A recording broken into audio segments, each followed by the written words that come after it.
My dad refused to walk me down the aisle because his golden child had a housewarming party that day, but he called me in a panic when I found someone to replace him.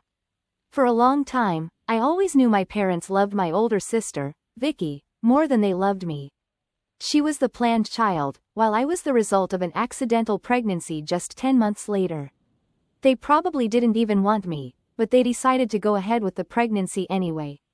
My mom's parents had passed away before I was born, but my dad's parents were very much alive, so they played a significant role in raising me. Grandma and grandpa were constants in my life, providing the love and support I often felt was missing from my own parents. I remember so many times when my parents would leave me with my grandparents and only take my sister on trips. When I was little, I didn't mind because living with my grandparents was fun.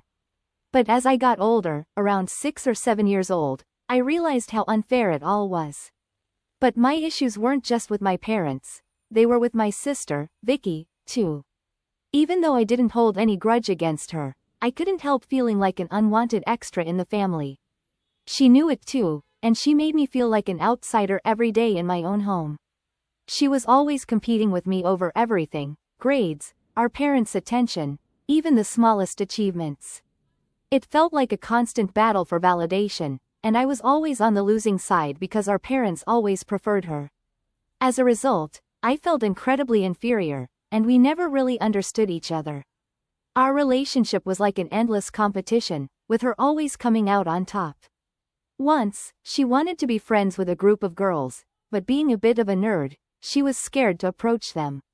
One of the girls and I had art class together, so she introduced me to the rest of the group and we used to hang out together. Vicky was so jealous of that she got our parents to talk to me about including her. On top of that, whenever she was with them, she would start picking fights, but my mom called me selfish while my dad said she was my sister and that I should look out for her. Reluctantly, I agreed and introduced Vicky to the other girls. Now, Vicky didn't have many friends, so she could come off as overly enthusiastic. She constantly tried to impress the girls in our group, which often ended up being annoying. Despite her efforts, she had a hard time finding her place among them, and the awkward tension between Vicky and the other girls was always palpable. For example, one of the girls liked a guy, so Vicky took it upon herself to go over and tell him that the girl liked him. He laughed because he wasn't interested and then went around telling everyone, which embarrassed the girl. After that, the girls told me outright that they didn't want me to bring Vicky around at our hangouts. So I agreed, but Vicky wouldn't accept that. She threw a tantrum when she found out that the girls didn't want anything to do with her and insisted to our parents that I shouldn't hang out with these mean girls either, since as her sister I should stand up for her. I refused and told her it was her own fault for not being someone they wanted to be friends with. But, as always, our parents sided with her. They lectured me about how Vicky didn't mean any harm, that I should try to convince the girls to forgive her, but if they wouldn't, then I should also stay away from them. I refused and stood my ground.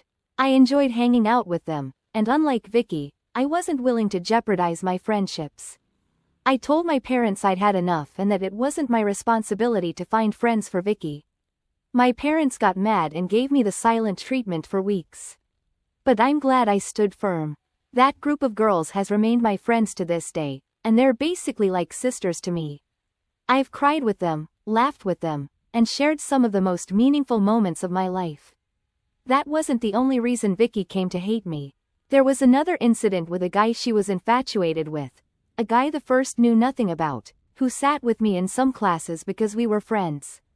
He tried to ask me to prom, but I politely declined because I was already going with someone I liked. Later, when Vicky found out, she made a huge scene about it, telling our parents that I always took the things she wanted and that I flirted with the guy even though she had been into him for months. She called me a bunch of ugly names that no one should ever say to their own sister and told our parents that she wished I wasn't her sister. My mom took her side, telling me that what I did was wrong and that as a sister I should respect the girl code. I tried to explain that I wasn't even interested in the guy and had rejected his invitation, so she was free to ask him if she wanted, but Vicky wouldn't let it go. Looking back, I think she knew the guy would have rejected her anyway, so she just wanted to get back at me for being asked instead of her. Once, my dad took me out for ice cream, saying he wanted some father-daughter time with me. This had never happened before, so I was really happy. However, he started asking me a lot of questions, as if my boyfriend and I were being careful, if he came from a good family, or if we were doing drugs. I was shocked by his line of questioning and asked what he meant by it. That's when my dad revealed that Vicky had been making up stories, telling our parents for months that I was using drugs and drinking alcohol with my boyfriend. This was a complete lie, and I showed my dad my phone so he could see that Vicky was lying. Later, when my dad confronted her about all the lies, she tried to justify herself by saying that no one our age just hangs out with a guy and that I was clearly hiding things from everyone. I got so angry that I yelled at her for trying to create unnecessary drama and told her it wasn't my fault she had no one to go out with, but that she needed to stay out of my life. Vicky wouldn't accept that and ended up hitting me. It happened out of nowhere. She had never been physically violent before. My nose started bleeding as I fell to the ground, clutching my face in pain. My parents rushed me to the hospital, and the entire time they begged me not to press charges against Vicky. They said it would ruin her life, while I was sitting in the back seat, holding my face. Vicky didn't even care or apologize. Later, when the nurse asked me about the incident, I told her the truth, and she ended up calling Child Protective Services. My parents were furious with me for involving CPS, seeing it as a betrayal of family loyalty. In their eyes, Vicky's actions were dismissed as a mere accident, an isolated incident that didn't justify such drastic intervention. They pleaded with the authorities, insisting that Vicky wasn't dangerous to me and that her actions were completely out of character. In the end, Vicky was released, but our parents were warned that they'd be keeping a close eye on our situation in case something else happened. As you can imagine, Vicky was really affected, and so were my parents. Later on, my parents told me they were disappointed in me for trying to ruin my sister's life. My mom started crying and said I was tearing the family apart by involving outsiders, while my dad's disappointment was palpable as he loaded his words with reproach, questioning my decision to escalate the situation. I told them firmly that I wanted Vicky out of my life, and they agreed. I felt guilty for involving the authorities, but for the first time, I felt safe in my own home. Once Vicky had been formally warned, my parents had a separate talk with her, and from that day on, she stopped talking to me altogether. I prefer that over having her constantly hovering around or trying to insert herself into my life. When my grandparents found out about the incident, they asked me to pack my things so I could live with them for the rest of high school. They informed my parents, who didn't protest much, so I went to live with my grandparents. Unlike my parents' home, I felt safe and loved there.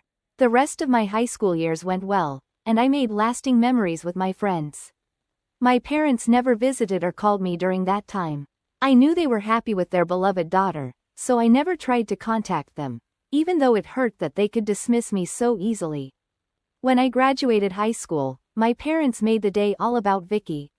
They didn't even congratulate me or come near me. I felt like a stranger to them. However, my grandparents were there and scolded my parents for being so blatantly biased.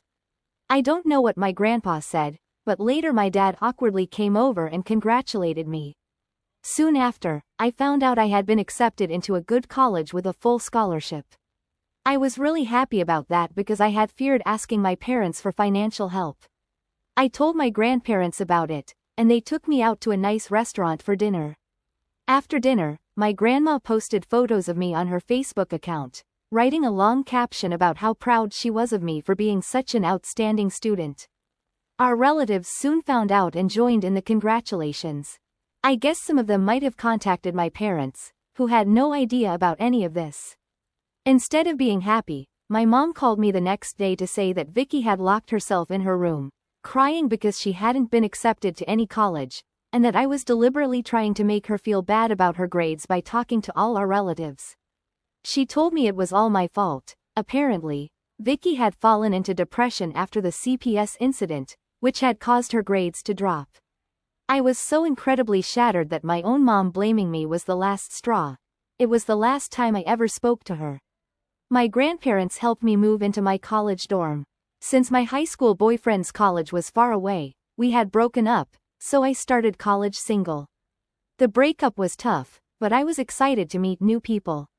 That's when I met Rob, and he and I were both freshmen who spent half our days in the library. Rob was unlike anyone I had ever met. He was a calm, studious person, much like me, and we quickly bonded over our shared love of college life. As weeks turned into months, our friendship deepened into something more, and I realized I had developed feelings for Rob that went beyond just friendship. Being an extrovert, I was pretty direct about my feelings, and I was surprised to learn that he felt the same. We started dating, and we've been together for 8 years now. My grandparents have met Rob, and they absolutely adore him. I've met Rob's parents too, and they literally treat me like their own daughter.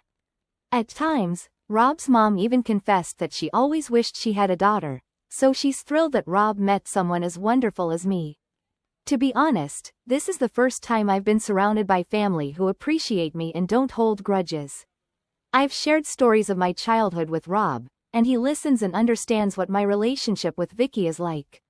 Over the past 8 years, my parents have barely contacted me, except for an occasional birthday message if they remembered, and that's it. Recently, Rob and I got engaged. He proposed while we were hiking to our usual spot to watch the sunrise. It was a dream proposal. It was so sweet to see how nervous he was when he asked, and I didn't hesitate for a moment when I said yes.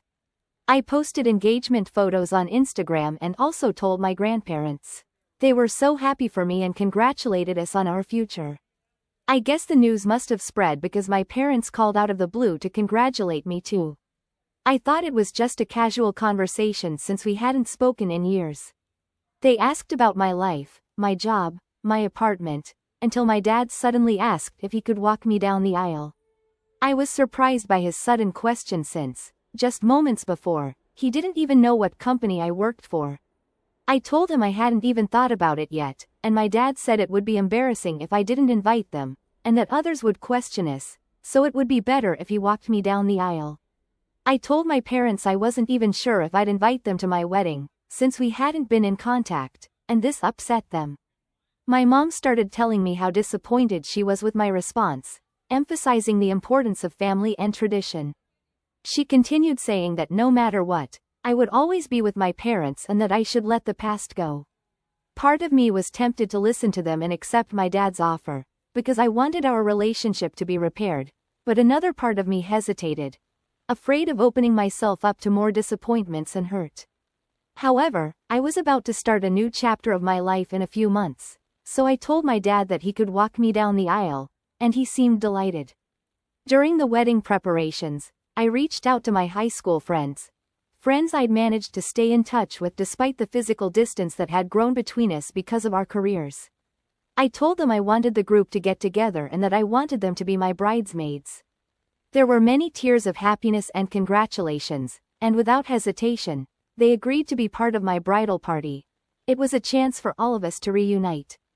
We all planned to go to Las Vegas for my bachelorette party, while Rob had a separate bachelor party with his friends. My friends and I posted tons of photos from the party, and overall, everyone had a great time. However, when I got home, my parents called to tell me how disappointed they were that I hadn't invited Vicky to be part of the celebration. I told them there was no way I would ever involve Vicky in my bachelorette party, and that I didn't want her in my life. This surprised my parents, and they asked what I meant by that, so I explained that Vicky's actions, especially her history of lies and gossip, had left me deeply hurt and distrustful of her intentions. I couldn't imagine inviting her to an intimate and joyful occasion like my bachelorette, knowing her presence would dampen the mood. I also told my parents that this was the reason I wasn't inviting her to my wedding either. Upon hearing this, my parents lost it. They complained that I had no right to exclude my sister from my wedding and that as her sister, it was my duty to include her in such important events. They said that Vicky was excited about meeting me after hearing I was getting married. I was confused and asked my parents what gave her that idea, since we hadn't even spoken in a long time. But my parents dismissed my concerns, saying that's just how sisters behave. I told them they needed to understand that my relationship with Vicky is complicated after everything that's happened. I just don't feel comfortable having her as part of my wedding. Not once has she ever apologized for everything she put me through. Still, my parents generally ignored my words. My mom kept saying she wanted everything to be resolved and that I should make an effort to invite Vicky. My dad insisted that our relatives would talk about why my sister wasn't invited, and that it would end up affecting my wedding. However, I knew it was best not to give in to their demands, so I didn't back down. I told them it was fine if people talked behind my back and questioned my character, as long as I was surrounded by people I loved and trusted on my wedding day. My mom then asked if my fiancé would be okay with this, and even tried to bring in his parents' opinion, saying I'd be judged for being so cruel as to exclude my own sister from my wedding. I laughed and told my parents that my fiancé and his parents knew the family dynamic, and neither of them would mind whether Vicky was there or not. They pressured me to reconsider, stressing the importance of family unity and forgiveness, but I didn't budge 1 inch. I wasn't willing to compromise my own well-being just to appease others. In the end, we agreed to disagree, each of us clinging to our own perspectives. My parents told me they needed to think things over, and we ended our conversation there. I told my grandparents about it because I felt a bit guilty for standing up to my parents, and they completely supported me. My grandparents said I shouldn't force myself to invite anyone I didn't want there, and that my parents, as usual, were trying to make me feel guilty. Since that conversation, I've felt a bit better about my decision and have kept busy with the wedding preparations. With my wedding coming up fast, last week my dad called to tell me that he'd thought it over and that he and mom wouldn't be attending the wedding anymore. Before I could react, he continued saying that this also meant he wouldn't walk me down the aisle. I asked if there was a specific reason, and he told me that Vicky was moving into a new place soon, a place our parents had helped her find, and since I was excluding her from the wedding, she had decided to throw a housewarming party on the same day, so they'd be attending that instead of my wedding. I couldn't believe what my dad was telling me. Not only was I not being invited in the first place, but now he wasn't going to walk me down the aisle either. He tried to say that it was his decision not to do it. However, the idea that my own sister's housewarming party was taking precedence over my wedding was a hard blow, a continuation of the feelings I'd had for years. I simply told him I understood and hung up the phone. Even though I tried to act brave in front of my dad, deep down the sting of rejection hurt me. When I told Rob, he was furious at how insensitive our parents could be, especially after they'd insisted on being invited in the first place.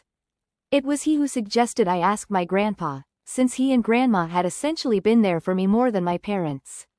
I agreed, so I called my grandparents and asked if they'd be willing to walk me down the aisle at my wedding. I couldn't hold it back as I told my grandpa, "You and grandpa have always been there for me," I said, my voice choked with emotion. "You've been more than just grandparents to me. You've been like parents, and I can't imagine anyone else I'd want by my side on my wedding day." My grandpa didn't hesitate for a second before saying yes. He told me how honored he would be to walk me down the aisle, and that unlike my parents, he would never let me down. His words brought me immense comfort, and in that moment, I felt a deep sense of peace. With my grandparents by my side, I knew I had a family that loved me unconditionally and accepted me for who I am, even with all my imperfections. I also spoke with my future father-in-law about this, and Rob's parents assured me they didn't care if my parents didn't attend. They were thrilled to witness and support our union regardless. My wedding is in 2 days, and today I woke up to several missed calls from my dad. I called him back, thinking it was an emergency, and when he answered, he asked if it was true that my grandpa would walk me down the aisle. I told him yes, it was true, and then my dad lost it. He ranted about how disrespectful it was to ask my grandpa. I reminded him that he was the one who decided not to come to my wedding, so I didn't understand why he was so upset. My dad kept yelling about how he and mom were only trying to show me that my actions were wrong and that by declining the invitation they would teach me a lesson. He went on about how he and mom raised me and paid for my food and education, so my grandpa didn't have any right to replace him. I tried to reason with him, explaining that my grandpa had been there for me in ways that he and mom never were, but he refused to listen. He also told me that I'd only pushed everyone away, and that it was all my fault. I don't think I did anything wrong here. I suppose anyone in my situation would have done the same, but since the subreddit requires me to ask, am I the bad person for asking my grandpa to walk me down the aisle instead of my dad? Before continuing, don't forget to subscribe. New stories every day. Update 1. Many people weighed in, and most said I wasn't in the wrong. I've seen plenty of advice and suggestions on how I should handle this situation. I agree that I need to cut off contact with my parents permanently because their constant indecision is exhausting and is starting to affect my mental health. I don't want them in my life when they've consistently shown that Vicky is always their top priority. My parents are selfish, I've known that for a long time. However, how can a daughter simply stop loving her parents? It's much easier said than done, but it's incredibly hard to actually do. Still, for the sake of my peace of mind, I have no choice but to do it so I can enjoy my wedding tomorrow. Update 2. I'm sorry for not updating over the past month, but I've been pretty busy since my wedding. First of all, yes, my wedding was really beautiful, with my grandpa by my side as he walked me down the aisle. Despite my parents being absent, I couldn't be happier exchanging vows with Rob and committing to spend the rest of our lives together. My friends and I danced all night, and I can't begin to express how important it is to stay in touch with your childhood friends, no matter what, because sometimes they become your chosen family. During the reception, I felt a slight pang realizing my parents weren't there to share that special moment, especially when I saw Rob's parents and cousins giving speeches for him. However, I took comfort in knowing I made the right decision for myself by prioritizing my own well-being and happiness. Some of my friends gave heartfelt speeches, sharing memories of our experiences and the bond that carried us through both good times and bad. In the days following the wedding, Rob and I went on our honeymoon, a trip his parents paid for as a wedding gift. I spent my days just relaxing and enjoying time with my husband. I feel so excited every time I look at Rob, knowing that he is now married to me. As I mentioned before, I cut off all contact with my parents by blocking them everywhere. I didn't even bother to send them an explanation because, frankly, they don't deserve it.